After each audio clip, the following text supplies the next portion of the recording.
بین که در عبادتهای خود روح عبادت، معنای واقعی عبادت، عبادت پیامبر و صحابه را در زندگی خود احیا کنیم.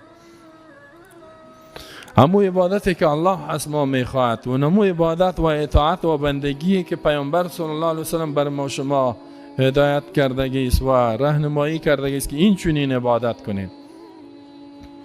یعنی 10 روز مانده یا 12 روز. بسیار جای تأسف است که هنوزم ما و شما عبادتهای ما صحیح نشود، عبادتهای ما درست نباشه و از این 10 روز 12 روز آنچنان استفاده نکنیم که الله ما را ببخشه، گناههای ما را مستحق جنت شویم، از عذاب آتش نجات پیدا کنیم و درجات ما بلند بره. بسیار جای تأسف است. بسیار بیدار شوین، خود تکان بتیم، باید تعهد بکنین که قرآن تا وقتی که کل معناش یاد نگرفتیم ادامه میتیم. هر جایی که درس دین است و قرآن است اونجا ما باید برش وقت بتم، باید یک آیت تیر شما معنایش بفهمم که چی میگه. این بسیار جدی تلاش کنیم و دیگه تعهد کنیم که فضای رمضان بعد از رمضان، همین قسمی که در رمضان عبادت و اطاعت میکردم، از گناه دور بودم، اینمی قسم بعد از رمضان هم میباشم. این تعهد و این به الله توبه کنیم و با خالق خود این تعهد بکنیم. این تو نباشه که بعد رمضان خلاص نشده در عید که از با تمام گناه را در روز اول عید یا شب عید شروع میکنیم. بسیار مسلمان ها داریم مثل که یک کسی غذا را میخوره، باز بعد از غذا دست دادان خود پرته کلش پس قای کنه و سپرته. عبادت میکنه میشه و اول عید شد نامش گناه و جنایت است انجام میده. اگر نشست، اگر شراب است، اگر موسیقی است، اگر رقص است، هر گناهی که از شب عید است. از الله بترسین. شب عید به خاطر گناه نیست، به خاطر ناراض کردن الله نیست. شب عید شب عبادت است، برای روز عید آمادگی گرفتن است، برای نماز، برای عبادت. روز عید هم باید با عبادت ها و با اطاعت های الله و امر بالمعروف نهی از منکر آغاز کنیم.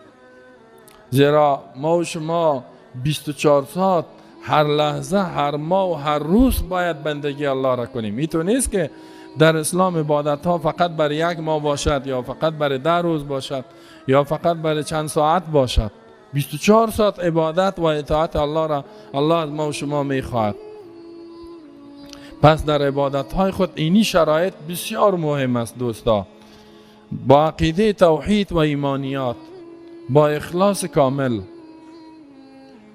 با طریقه و روش پیامبر، مطابقت با سنت رسول الله صلی الله علیه و آله و احسان و خشوع و حضور قلب. این بسیار مهم است.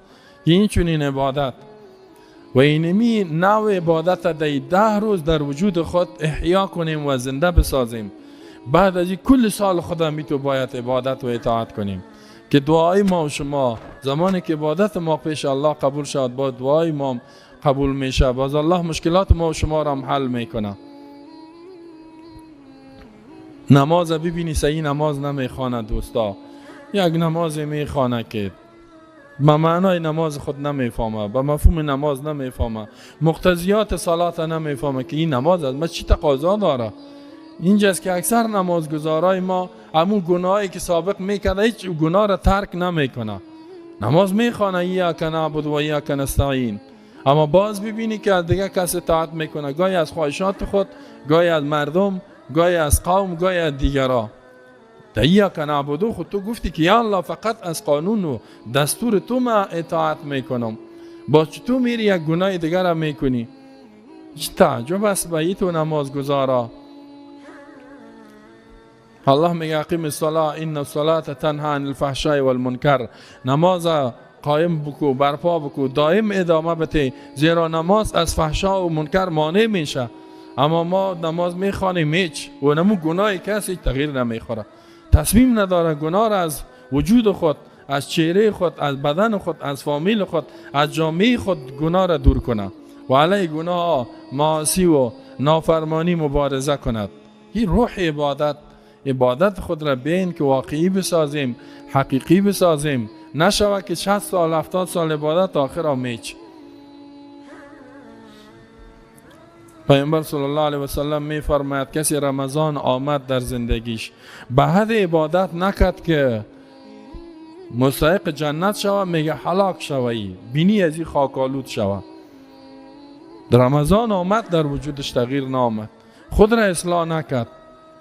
پس هدف اصلی یکی از موضوعات جمعه همی بوده که عبادت های ما، اطاعت ما، اینمی شرایط الله برش تعیین کرده برای قبولیت عبادت ها. در غیر از او عبادت ها بی ارزش است پیش الله متعال.